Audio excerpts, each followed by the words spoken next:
Good morning. I'm Dr. Sneha, first year postgraduate from general surgery. So today we'll be seeing about the transfusion.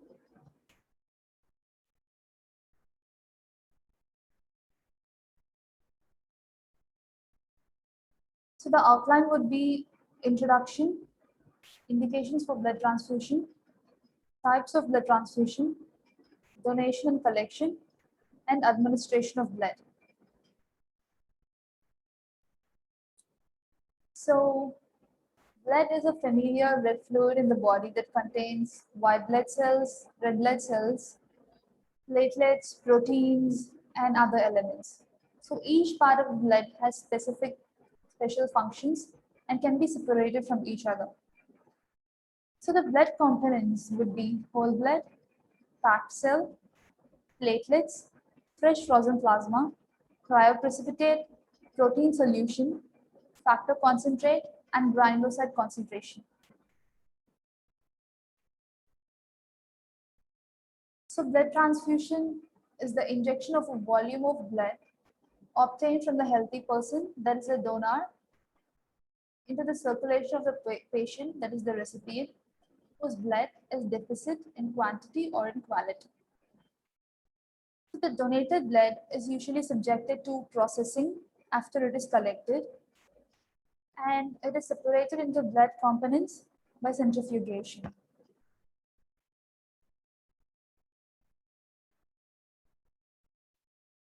So indications of blood transfusion. So let's see the indications of different components of blood and its transfusion. First, indications of whole blood transfusion. In cases of hemorrhage, like when there is blood loss of 25% or more, then in those cases we require whole blood transfusion. And in cases of where patients undergoing exchange transfusion, in cases where patients who continue to bleed after receiving 4 units of PRBCs, indications of packed cell transfusion.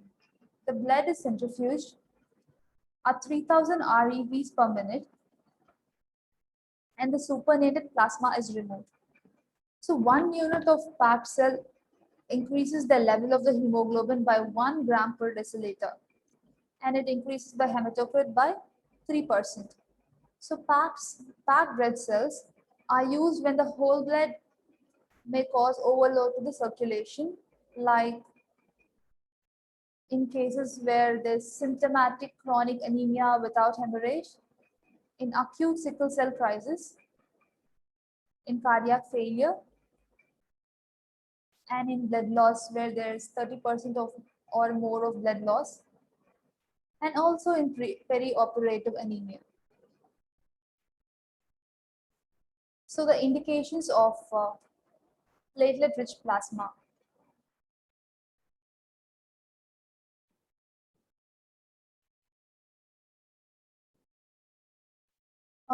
So indications of platelet transfusion. It is a precipitate after platelet-rich plasma is centrifuged at 3000 ReV per minute, and platelet-rich plasma is the supernatant plasma after whole blood is centrifuged at 1000 ReV per minute. So patients with thrombocytopenia or platelet function defect and correction of coagulopathy if platelets is low, and in a prophylactic transfusion, example in case of major surgery or invasive procedures or ocular surgery or neurosurgery, and in surgeries where there's active bleed. So these are the indications for transfusion of platelets. What would be the contraindication for platelets transfusion? Like thrombotic thrombocytopenic purpura, and in case of heparin-induced thrombocytopenia.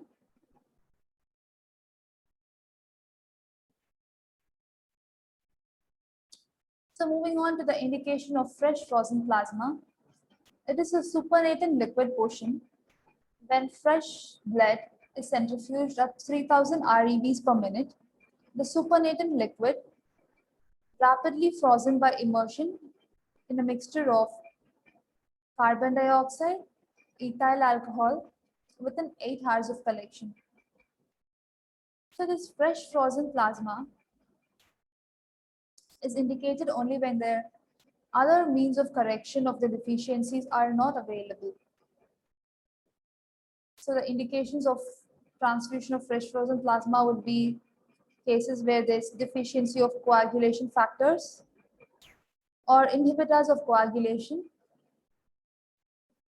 and in emergency treatment of warfarin overdosage and vitamin K deficiency, treatment of thrombotic thrombocytopenic purpura, and treatment of disseminated intravascular coagulation.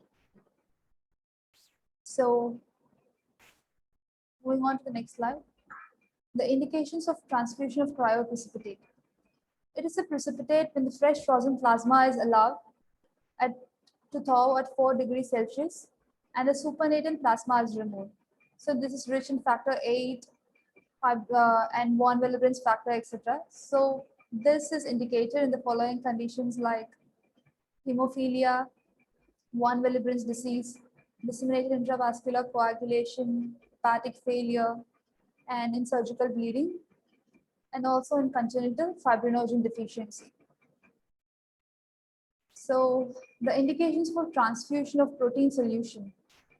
So human plasma protein fraction, example, albumin concentrate, immune and hyperimmune globulins and antithrombin 3, and protein concentrate. It is indicated in following conditions like hypoalbuminemia, patients undergoing plasmapheresis, patients with nephrotic syndrome, and liver failure. So what are the indications for transfusion of granulocyte concentration? So these are prepared as Buffy pores or no blood cell separators from normal. From normal donor or from patients with severe myeloid leukemia. They have been used in patients with severe neutropenia. Indications for transfusion of factor concentrate. Example, factor 8, factor 9 prothrombin complex, protein C, fibrinogen concentrates, and recombinant factor. So the indications for the transfusion of factor concentrate would be cases like hemophilia A, von Willebrand's disease, factor 8 concentrate. So von Willebrand's disease, like you would require factor 8 concentrate. Other indications would be Christmas disease, liver disease, severe sepsis with disseminated intravascular coagulation. So let's see about the type of blood transfusion. So we have two types, that is the allogenic or autologous. Allogenic blood transfusion is the transfusion of blood originating from donor of the same species as the recipient. While autologous blood transfusion, it is the collection and subsequent reinfusion of the patient's own blood. So the types of autologous blood transfusion would be preoperative autologous blood donation, acute isovolemic hemodilution, intraoperative blood salvage, postoperative blood salvage.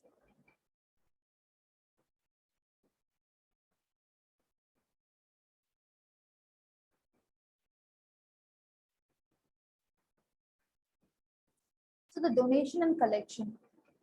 Characteristics of donation, blood collection in surgery, and the effects of storage of blood. We'll be seeing about all this. And administration of blood, patient investigation, ABO and RH grouping.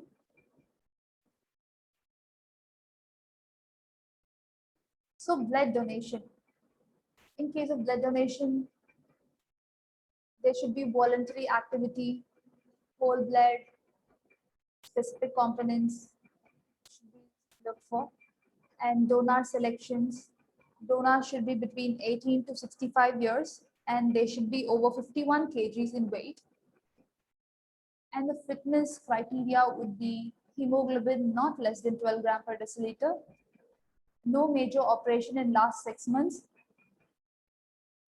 no blood donation in past 6 months, and no blood transfusion within last 12 months, and no pregnancy within last 12 months. There should be no clinical malaria in the past 1 month, free from severe hypertension, splenomegaly, and hepatomegaly. So you should make sure that the person who's donating blood um, has all this, uh, like follows all this fitness criteria. He should also be checked for hypertension, splenomegaly, hepatomegaly, bleeding disorders, and allergic conditions like asthma. If he has any of these any of these things, he should not be donating blood.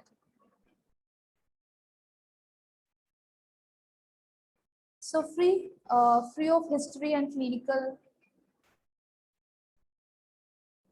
So there should be no history of the donor being a carrier of viral hepatitis, HIV infection, syphilis, trypanosomiasis, and brucellosis. And the donor should not be vaccinated within the last 3 weeks of blood donation and must not belong to any of the risk groups for HIV infection. Example, should not be homosexual, IV drug abusers, and prostitute or their clients. So the collection of blood. Collection of blood should be done under strict asepsis into a sterile plastic bag that contains 60 ml of citrate phosphate dextrose, CPD, as anticoagulant and preservative. So CPD keeps the red cell viable for 21 days in vitro. Use of CPDA, that is adenine enriched CPDA. So CPDA is A is for adenine and CPD is citrate phosphate dextrose. So use of the CPDA1 extends the shelf life to 35 days.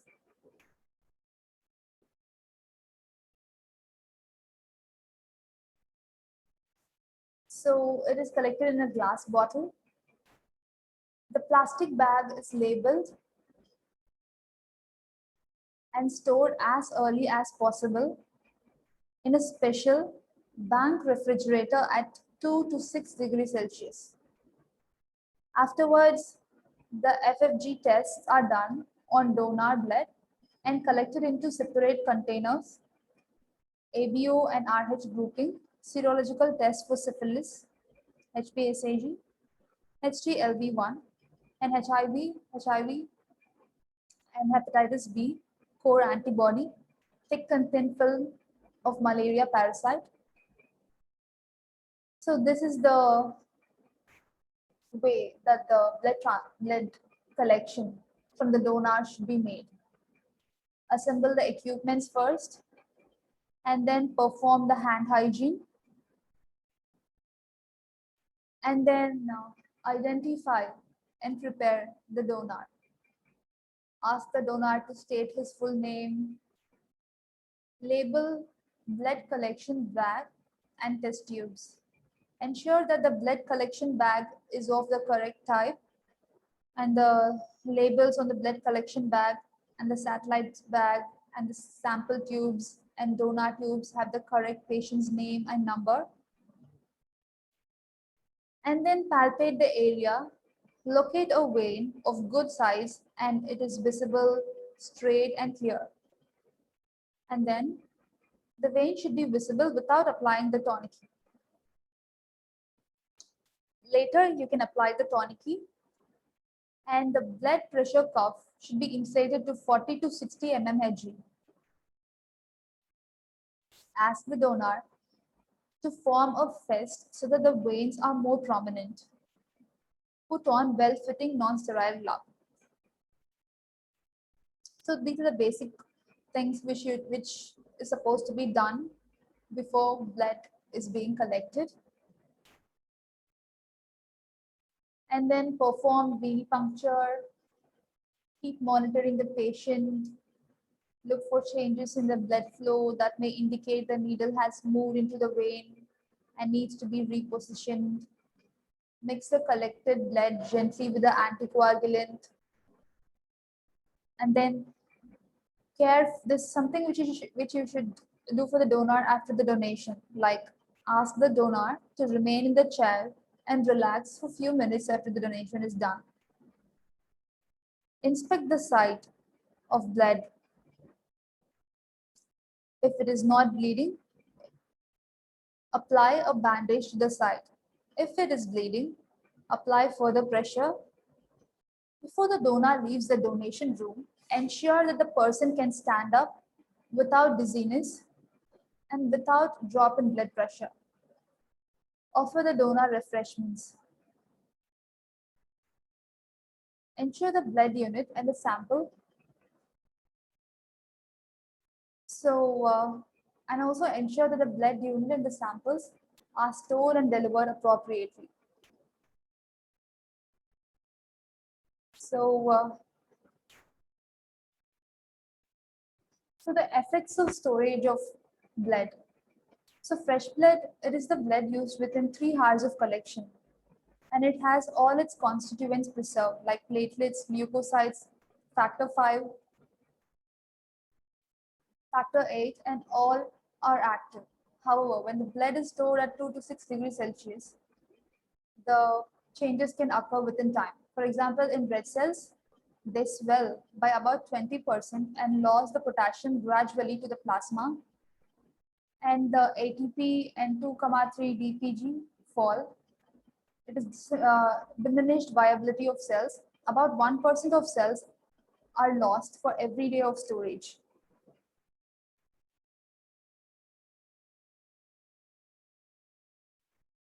So the leukocytes, they are not viable after 24 hours of storage.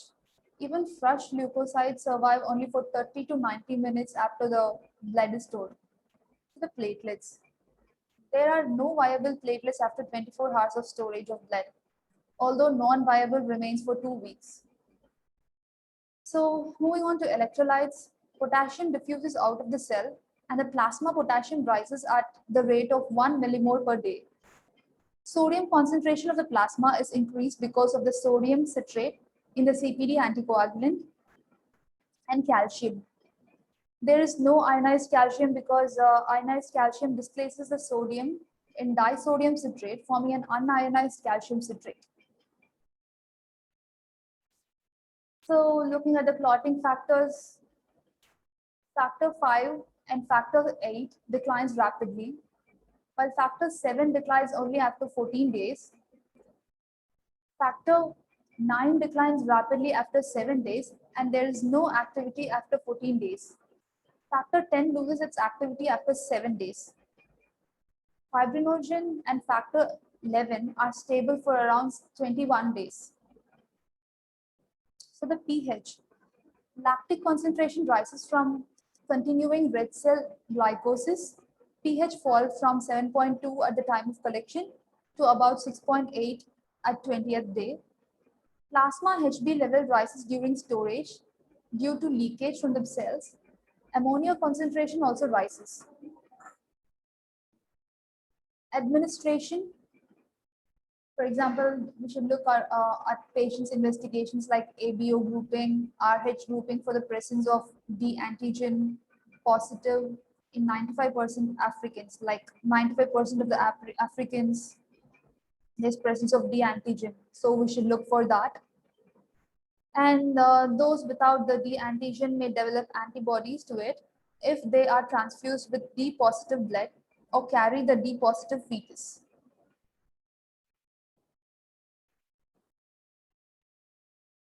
So cross-matching should be performed.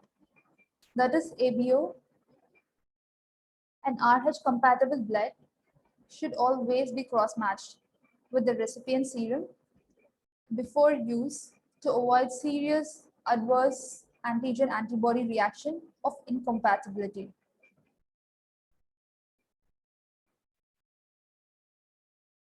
So the administration and rate. Blood to be transfused should be identified and checked against the recipient's name, group, hospital number, and the ward. The drip is set up under strict asepsis using 17 gauge or large needle. So the rate should initially be 20 to 30 drops per minute. That is like 2 to 3 ml per minute. It increases after half an hour to 60 to 80 drops per minute. If there is a blood loss,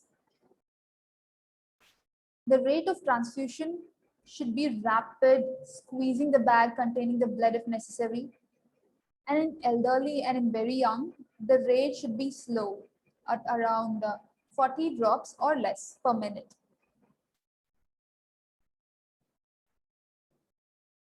The patient's general condition, pulse, and the BP should be monitored throughout. So the patient's general condition like pulse and BP should be monitored throughout the blood transfusion. So what would be the complications of blood transfusion? Complications of blood transfusion is divided into immediate reactions and delayed reactions. So immediate reactions, you have febrile non-hemolytic reaction.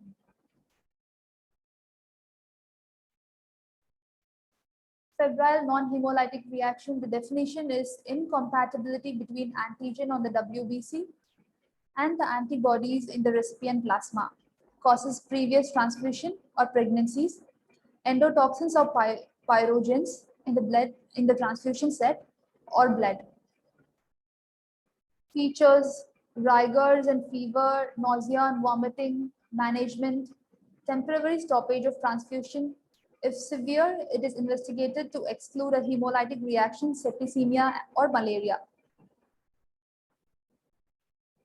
Leukocyte depleted blood products in future transfusion. And there can also be some allergic reaction to bloods due to the allergens, usually the plasma proteins in the donor plasma. Symptoms would be urticaria, myalgia, arthralgia, bronchospasm, edema of the face. In severe cases, they can also be anaphylaxis, chest pain, hypotension, abdominal cramps, diarrhea, shock, and pyrexia.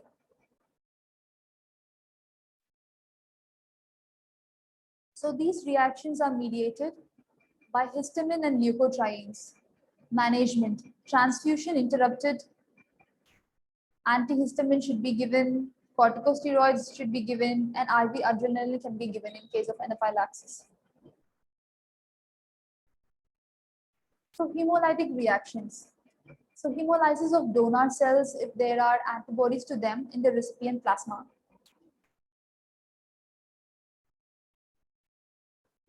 So the hemolytic reactions and their clinical feature.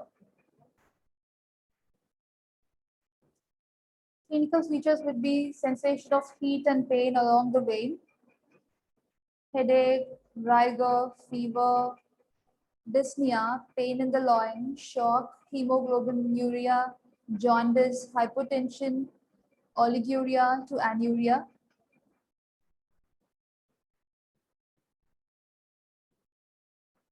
Hemolytic reaction management. So the blood should be stopped and the reminder and the patient's blood should be taken up for further grouping and cross-matching. Blood culture, laboratory informations like hemoglobinemia, methylalbumin, bilirubin, saline suspension, diuresis, alkaline urine, shock correction, and reverse disseminated intravascular coagulation. It can also be bacterial contaminated. So about 2% of the blood bank is contaminated usually at the time of collection, and septicemia or endotoxin shock may ensure when it is transfused. The contaminants include cryophylic bacteria, Pseudomonas, and gram-negative bacteria.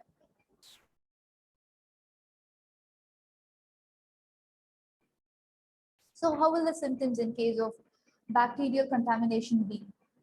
They can be chills, high fever, dry skin, hypotension, and disseminated intravascular coagulation. So the management is the drip should be stopped, donor and the recipient blood is taken for culture, IV broad spectrum antibiotics, IV fluids, steroids, and vasopressors. So there can also be circulatory overload. It leads to pulmonary edema and congestive cardiac failure.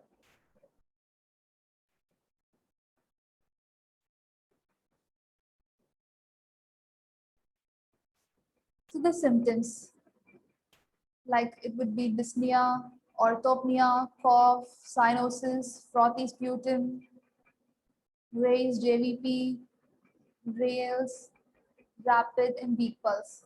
So the treatment should be transfusion stopped and the patient in propped up position, IV furosemide, phlebotomy, and digitalization should be done.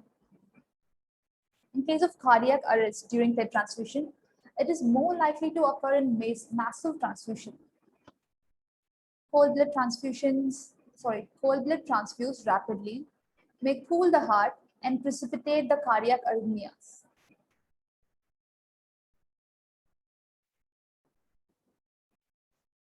So air embolism can occur. It is uncommon with collapsible plastic bags. Aspiration as little as 10 ml may provoke fatal air embolism. Symptoms would be gasping respiration, cyanosis, venous congestion, hypotension, splashing noises over the heart. So the treatment should be oxygen administration, air aspiration from the heart. So whatever we saw so far are the immediate reactions. And talking about the delayed reaction, let's see what would be the delayed reaction. So it can be thrombophlebitis. It is more common in lower limb veins because of the immobility of legs.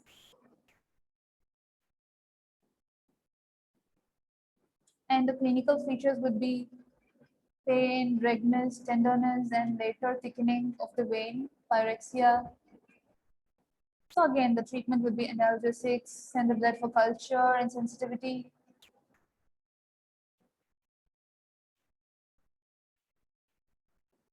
So the other delayed hemolytic reactions can be mild jaundice, production of antibodies, hemolysis of red cells.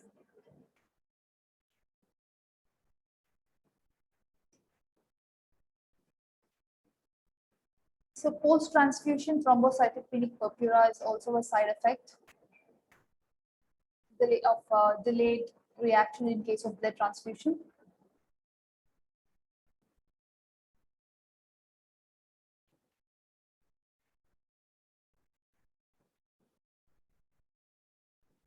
Treatment is spontaneous prednisolone, IV immunoglobulin, plasmapheresis. So there can also be transmission of diseases like viral hepatitis, HBsAg, hepatitis C, B, D, and post-transfusional hepatitis. The clinical features in those cases can be malaise, fever, anorexia, nausea, vomiting, jaundice, tender enlarged liver, deepening in color of the urine, and laboratory findings like elevated transaminases, serum bilirubin can be elevated, alkaline phosphatase, hepatitis B and D surface antibody can be found. And the management would be bed rest, alpha interferon, glucose drinks, low-fat diet, and vaccines.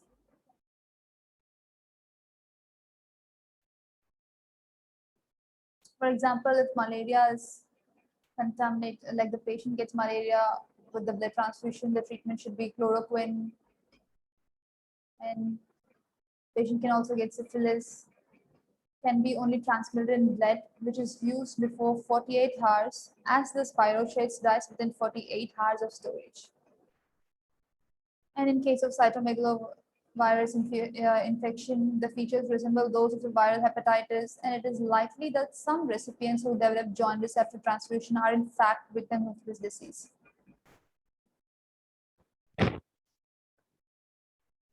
So human immunodeficiency virus infection.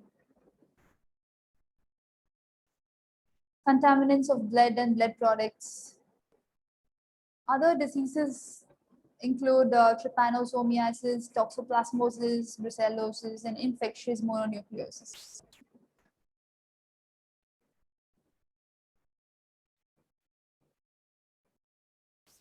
So the alternate to transfusion. These are the other options of blood transfusion. Sometimes the blood substitute or patient's own blood is collected and reinfused subsequently to replace lost circulating volume. Reasons for alternate blood transfusion would be religion, belief, like Jehovah's Witness never accept blood and its products, for people who say like that, and availability, like blood supply is limited or sometimes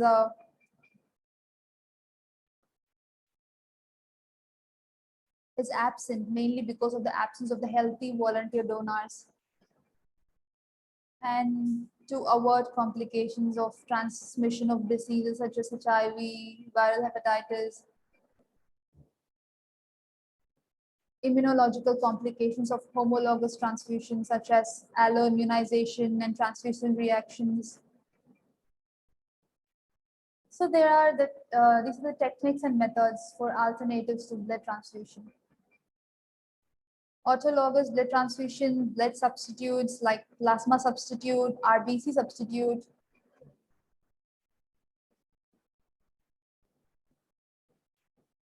So as we saw previously, autologous transfusion is the collection and subsequent reinfusion of blood of the patient's own blood.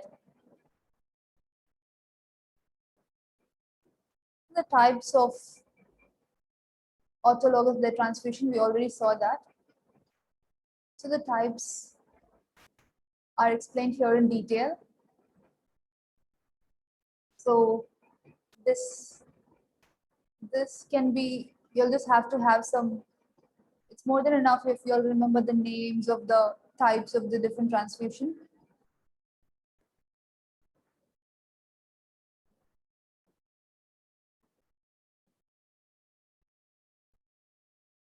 So let's go to the summary. Like the blood transfusion or its product is an invaluable therapeutic measure, which should be with good reasons because of its potential hazards. Blood loss in a should be in during a surgical procedure should be minimized. RBC boosters should be given pre and post operatively to patients. The concept of massive blood transfusion. What is the concept? What is massive blood transfusion? So the definition of massive blood transfusion is massive blood transfusion is defined as the replacement of one or more of the patient's blood volume within 24 hours of about 5 liters in an adult.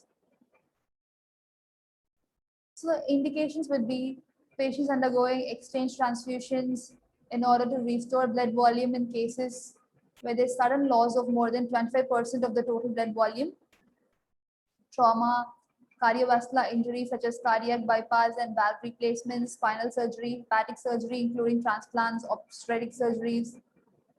In all this condition there, it might require a massive blood transfusion. So what are the problems involved in massive blood transfusion? Technical and clerical errors, like these are more common when many units of blood are required urgently. Thus, hemolytic reactions are very more common in case of massive blood transfusion. There can also be circulatory overload in elderlies and in debilitated patients. Rapid and excessive blood transfusion may overload the circulation and result in pulmonary edema or congestive cardiac failure. So arrhythmias and cardiac arrest. Many conditions acting singly or combined can cause cardiac arrest and arrhythmia. This include like hypokalemia, hypothermia, and acidosis. So most of the time it can also be electrolytes imbalance. So hypokalemia, as storage of blood, as the stored blood has a high potassium concentration, large quantity infused may rapidly raise the potassium concentration of the recipient's plasma, and it can precipitate cardiac arrhythmia. So you should always remember that in case of massive blood transfusion, potassium can be increased rapidly. So you should always keep a check on the electrolyte level, and you should think about cardiac arrhythmias, be aware of things when massive blood transfusion is preferred. So hypocalcemia again. The citrate ion in the anticoagulant of the bank blood combines with the ionized calcium of the recipient plasma, causing hypocalcemia. So this may potentiate the action of the hypercalcemia and precipitate cardiac arrest. So hypothermia. If cold blood is transfused, it causes hypothermia, which results in cardiac depression and again causing arrhythmia. Shivering may occur, thereby increasing the oxygen demand.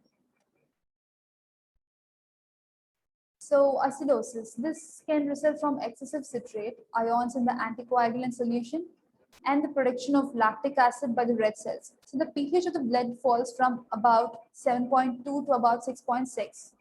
So this may also again cause myocardial relaxation, decreased contractibility, and predispose to ventricular fibrillation. So there can also be bleeding diastasis. There may be excessive uncontrollable bleeding during surgery due to thrombocytopenia. Banked blood contains no functioning platelets and it dilutes the recipient platelets. So the deficiency of clotting factors like 5 and 8 in bank blood. So what would be the alternatives to blood transfusion? Alternatives to blood transfusion, like we saw,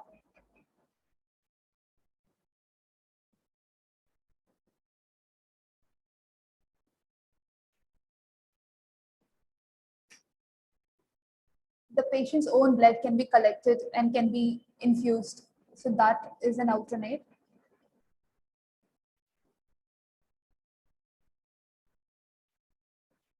So the last slide. So conclusion. You should always remember what you should, at the end of the day, you should know what is blood transfusion, what is massive blood transfusion, the complications of blood transfusion, the immediate complications, delayed complications, and the ideal way to withdraw blood from the patient, and what are the things which should be looked for before starting the blood transfusion, like check for the blood bank, check for the patient's name and blood bank, the blood group, and everything should be looked for. So that is the confusion. Like the blood transfusion or its product is an invaluable therapeutic measure, which should be with good reasons because of its potential hazards. And blood loss during a surgical procedure should be minimized. RBC boosters should be preferred pre and post operatively to the patients. So thank you.